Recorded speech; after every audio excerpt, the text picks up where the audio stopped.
2025 চনৰ 13 জানুৱাৰী তাৰিখে আমাৰ সংগীতানুষ্ঠান প্ৰদৰ্শন কৰি থাকোঁতে ৰাজীৱ শদিয়াৰ মৃত্যু হৈছিল।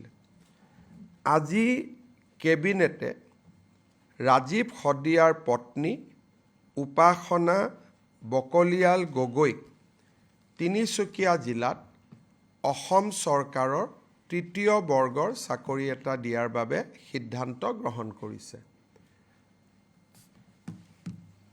অৰ্থাৎ ৰাজীৱ শদিয়াৰ সংগীত জগতৰ প্ৰতি থকা অৱদানক স্বীকৃতি প্ৰদান কৰি ৰাজ্য চৰকাৰে তেওঁৰ পত্নীক এটা গ্ৰেড 3 পোষ্ট দিবৰ বাবে সিদ্ধান্ত গ্ৰহণ কৰিছে।